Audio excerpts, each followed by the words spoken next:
Hello दोस्तों, मैं संदीप मिश्रा आप सभी का स्वागत करता हूं आपके यूट्यूब चैनल एसएम क्लासेस में। जैसा कि दोस्तों थर्ड लेक्चर में हम लोगों ने पाइनस के मेल कोन, फीमेल कोन, उसके माइक्रोस्पोरोफिल, मेगास्पोरोफिल के बारे में डिटेल में देखा और समझा। इस वीडियो में हम आज के पार्ट में डिस्कस करेंगे पाइनस के फर्टिलाइजेशन, उसके बाद एम्ब्रियोनिक डेवलपमेंट और सीड स्ट्रक्चर, लाइफ साइकिल, और वीडियो के लास्ट में पाइनस के इकोनॉमिक इम्पोर्टेंट को डिस्कस करेंगे। यदि आपने पिछला वीडियो नहीं देखा है तो उसका लिंक मैंने डिस्क्रिप्शन बॉक्स में दे रखा है, उस लिंक पर क्लिक करके आप वीडियो को देख सकते हैं। तो आइए वीडियो को स्टार्ट करते हैं और सबसे पहले हम बात करेंगे फर्टिलाइजेशन की।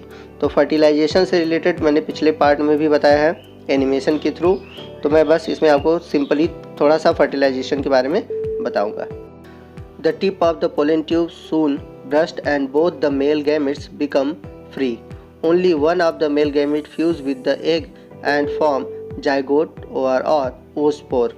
तो जैसा कि मैंने पिछले वीडियो में बताया था कि जो पोलन ट्यूब होते हैं उसमें मेल गैमिट जाते हैं, उसमें दो मेल गैमिट होते हैं, तो उन दोनों में से केवल एक ही मेल गैमिट एग से फ्यूज़ होता है और बनाता है जाइगोट, या फिर उसी को बोलते हैं oospore. The other gametes along with tube and stalk cell degenerate. और इसके अलावा जो बचा हुआ एक मेल गैमिट होता है और जो स्टाल्क सेल होते हैं वो डिजनरेट हो जाते हैं।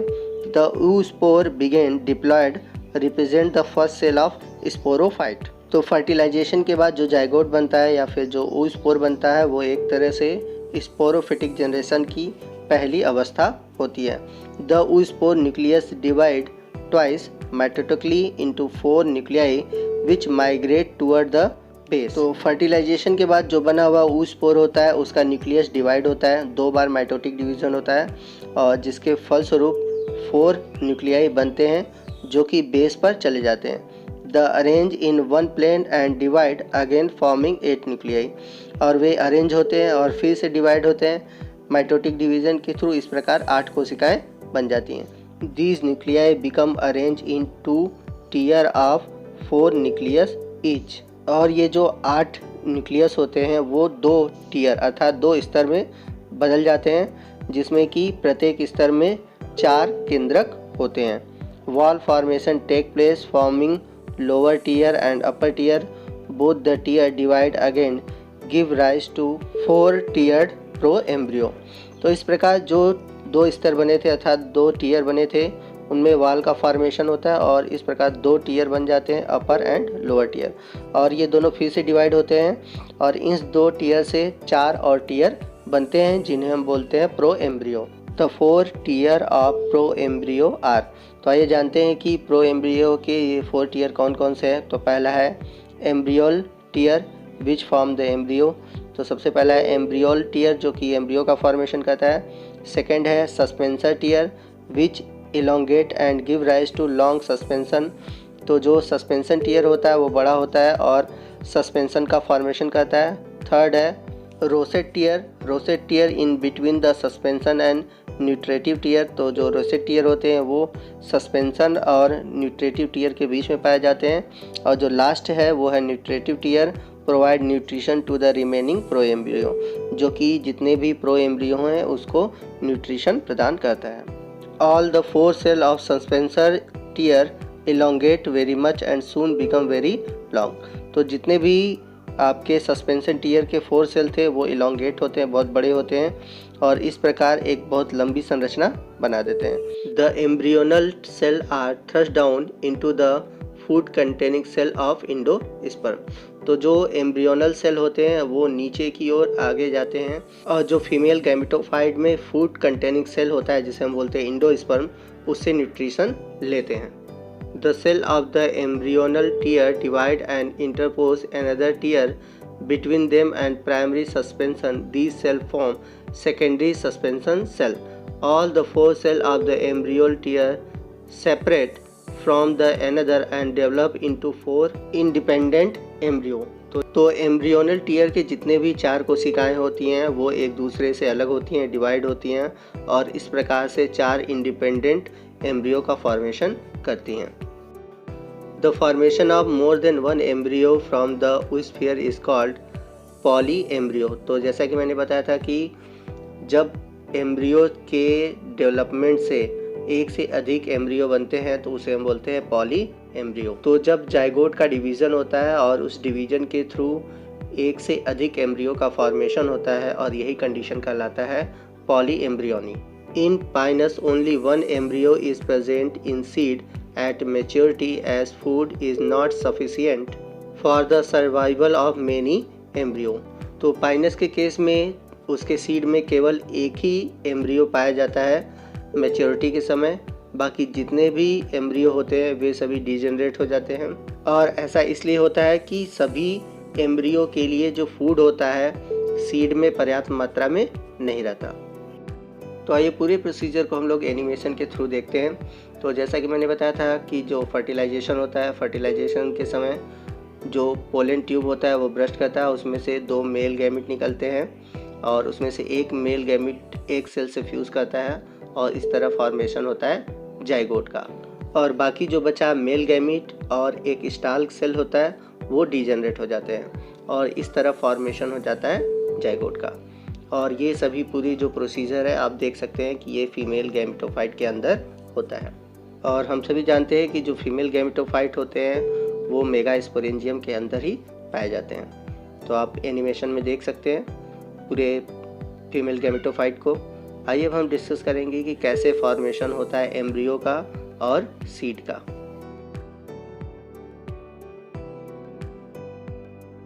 तो जैसा कि हम सभी जानते हैं कि जो फर्टिलाइज्ड एग होते हैं अर्थात जो जाइगोट होता है वही एम्ब्रियो का फॉर्मेशन करता है। तो इसमें 2 सक्सेसिव मियोटिक डिवीज़न होते हैं और जिसके फलस्वरूप 4 न्यूक्लियस बनते हैं जो कि एम्ब्रियो के बेस पे जाते हैं और ये सक्सेसिव डिवीज़न चलता रहता है और इस प्रकार कुल 16 कोशिकाओं का एक एम्ब्रियो बनता है।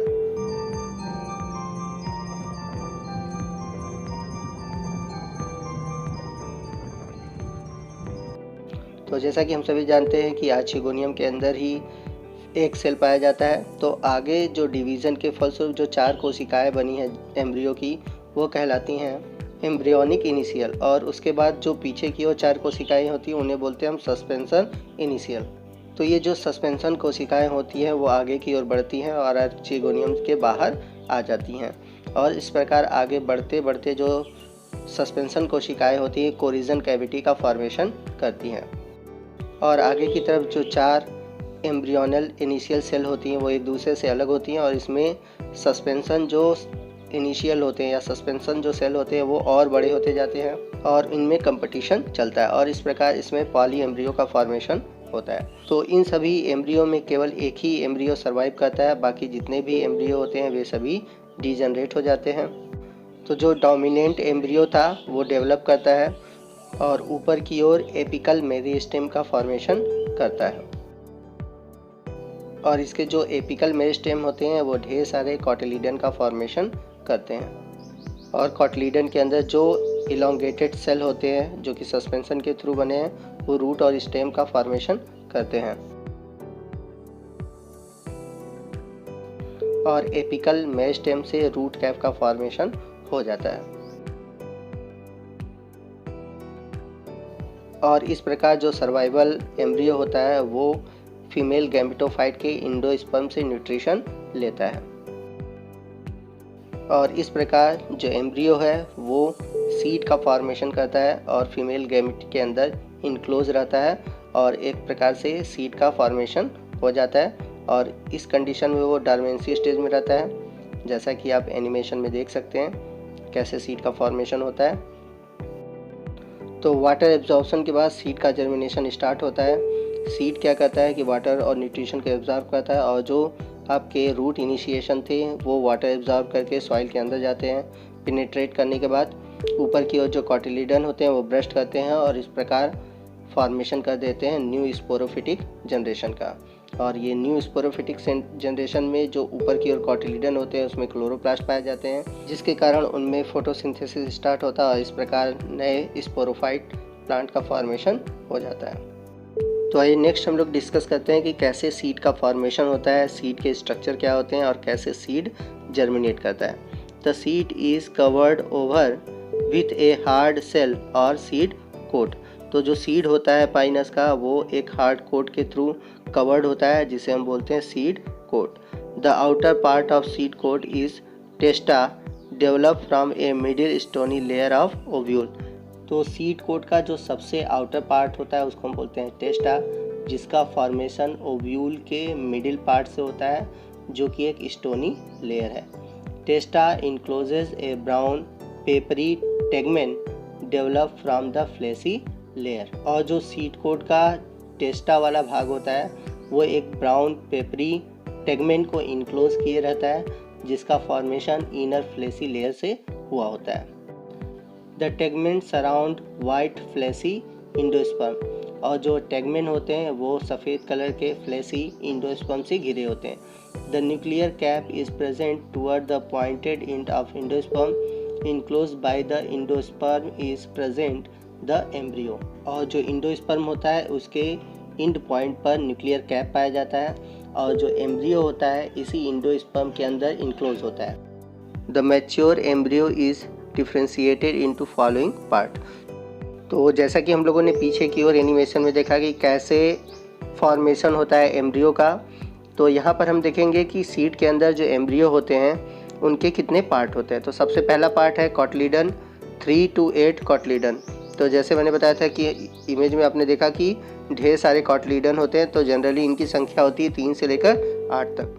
जो नेक्स्ट पार्ट है वो है प्लूम्यूल, जिसे हम एपीकॉटिल भी कहते हैं, remaining hidden in between the cotyledon and give rise to shoot. तो जो रिमेनिंग पार्ट एम्ब्रियो का छुपा हुआ होता है वो होता है प्लूम्यूल और ये फॉर्मेशन करता है सूट का। अगला है radicle, lies toward the micropyle and give rise to root.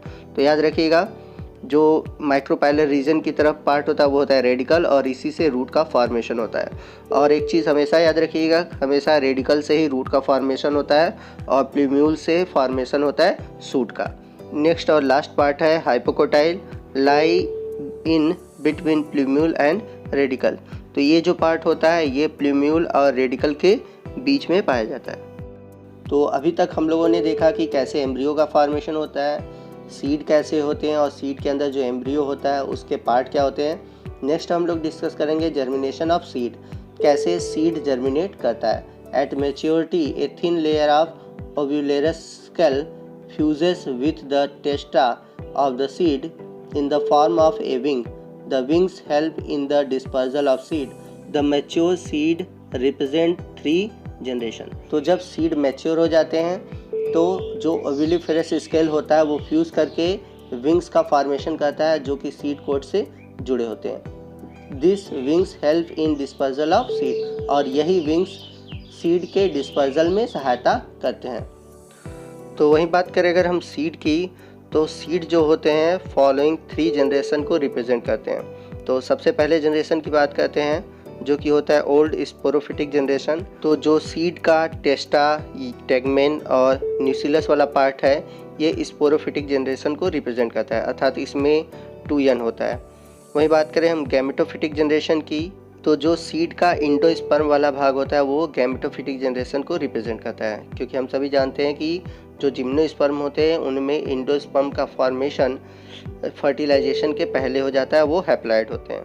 वहीं हम बात करें न्यू स्पोरोफिटिक जनरेशन की, तो उसका फॉर्मेशन एम्ब्रियो के थ्रू होता है। तो ये पॉइंट मैं आपको फिर से समझा दे रहा हूँ कि जो सीड होते हैं वो 3 जनरेशन रिप्रेजेंट करते हैं। पहला होता है ओल्ड स्पोरोफिटिक जनरेशन, तो सीड का जो टेस्टा, टेगमेन और न्यूसिलस वाला पार्ट होता है वो ओल्ड स्पोरोफिटिक जनरेशन होता है। वहीं जो इंडोस्पर्म होता है वो गैमेटोफिटिक जनरेशन होता है और जो नए स्पोरोफिटिक जनरेशन का फॉर्मेशन होगा वो एम्ब्रियो के थ्रू होता है। The germination of pinus seed is apigeal. Under suitable condition, the seed coat swell after imbibition of water.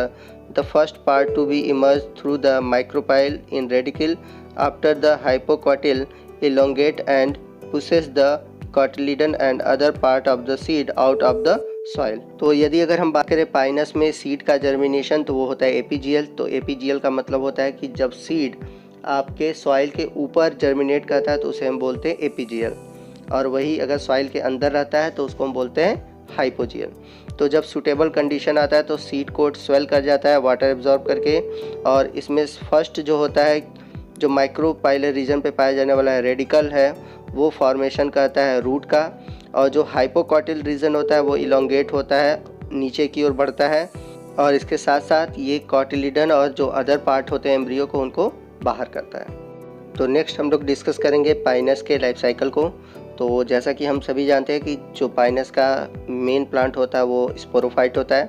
जैसा कि आप लेफ़्ट साइड में देख सकते हैं 1 लिखा हुआ है, वो इसका स्पोरोफिटिक कंडीशन है, मैच्योर है।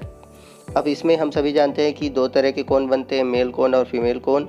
और मेल कोन और फीमेल कोन में मियोसिस होता है, जिसके थ्रू बनता है मेल गैमिट और फीमेल गैमिट। मेल गैमिट होते हैं पोलन ग्रेन, जैसा कि तीसरे नंबर पे आप देख सकते हैं कि माइक्रोस्पोरेंजियम के अंदर फॉर्मेशन हुआ है पोलन ग्रेन का। उसी तरह अगर हम बढ़े फीमेल कोन में, तो उसमें मियोसिस के थ्रू बना होता है ओव्यूल। ओव्यूल के अंदर पाए जाते हैं मेगा स्पोर। तो ये गैमेटोफिटिक स्टेज है। उसके बाद फर्टिलाइजेशन होता है, 5th नंबर पे आप देख सकते हैं। तो फर्टिलाइजेशन के समय जो पोलन ग्रेन होता है, पोलन ग्रेन से पोलन ट्यूब निकलता है जो कि एक सेल को फ्यूज़ करता है और फर्टिलाइजेशन हो जाता है। अब उसके बाद एम्ब्रियोनिक डेवलपमेंट होता है। 6 तक आप देख सकते हैं एम्ब्रियोनिक डेवलपमेंट स्टार्ट है। और 6 नंबर पे आपको दिख रहा होगा कि सीड कोट के अंदर अर्थात सीड के अंदर कैसे एम्ब्रियो है। और इसके बाद सीड जर्मिनेशन होता है। सीड जर्मिनेशन के बाद न्यू स्पोरोफिटिक कंडीशन स्टार्ट होता है। और इस प्रकार जो मैच्योर स्पोरोफाइट पाइनस के न्यू प्लांट का फॉर्मेशन करता है। ये तो बात हुई इसके लाइफ साइकिल की। नेक्स्ट हम डिस्कस करेंगे पाइनस के इकोनॉमिक इम्पॉर्टेंट के बारे में। तो इसके इकोनॉमिक इम्पॉर्टेंट मोस्ट इम्पॉर्टेंट है एग्ज़ाम के पॉइंट ऑफ व्यू से भी। तो आइए पाइनस के इकोनॉमिक इम्पॉर्टेंट को डिस्कस करते हैं। Seed of some species are edible. तो पाइनस के प्लांट के जो सीड होते हैं कुछ स्पीसीज में एडिबल होते हैं अर्थात खाने योग्य होते हैं। अगर एग्जांपल के रूप में लें, Pinus gerardiana are famous as a chilgoza and use as a dry. तो पाइनस जेरेडियाना जो कि चिलगोजा के नाम से फेमस है, इसका यूज़ किया जाता है as a dry fruit. Fossilized resin और amber obtained from Pinus succinifera is widely used in ornament और डेकोरेशन वर्क। तो इसके जो फॉसिलाइज फॉर्म होते हैं, जैसे हम लोग जानते हैं अंबर, तो इस तरह के जो कुछ फॉसल हैं इनका यूज़ किया जाता है ऑर्नामेंटल में या फिर डेकोरेशन वर्क में। Some species of Pinus are cheap source of cellulose. तो कुछ पाइनस से सेलुलोज भी ऑब्टेन किया जाता है। Wood gas, wood tar and wood alcohol are obtain from Pinus. तो इसके अलावा वुड गैस, वुड तार या फिर वुड एल्कोहल का भी फॉर्मेशन पाइनस के थ्रू करते हैं। Wood of Pinus roxburghii famous as a chir. The wood of Pinus wallichiana और काली are use for the making furniture, electric poles, door, window, match stick. तो हम सभी जानते हैं चीर बहुत नाम फेमस है। तो ये प्रोड्यूस होता है या चीर की जो लकड़ियाँ प्राप्त होती हैं पाइनस रॉक्सबर्गी से। और पाइनस वल्चेरिस जिसको हम कॉली भी कहते हैं, इसका यूज़ करते हैं मेकिंग फर्नीचर, इलेक्ट्रिक पोल जो बिजली के खंभे होते हैं, दरवाजे, खिड़कियाँ और जो माचिस स्टिक होती हैं उनके निर्माण में किया जाता है। दोस्तों आज के लिए बस इतना ही। यदि आपको वीडियो अच्छा लगा हो तो प्लीज़ वीडियो को लाइक कीजिएगा। यदि आपको कोई भी डाउट हो या आप कोई भी क्वेश्चन पूछना चाहते हैं तो आप हमें कमेंट कीजिए, मैं आपको उसका रिप्लाई करूँगा। इस वीडियो को अपने दोस्तों में अधिक से अधिक शेयर कीजिए ताकि वो भी इस वीडियो का लाभ उठा पाएँ। और यदि अभी तक आपने हमारे चैनल को सब्सक्राइब नहीं किया और हमारे चैनल पे आप नए हैं तो प्लीज़ हमारे चैनल को सब्सक्राइब कीजिए और बगल में जो बेल आइकन है उसको प्रेस कीजिए ताकि जब भी मैं कोई नया वीडियो अपलोड करूं उसका नोटिफिकेशन आपको मिलता रहे। तो आज के लिए बस इतना ही। जय हिंद।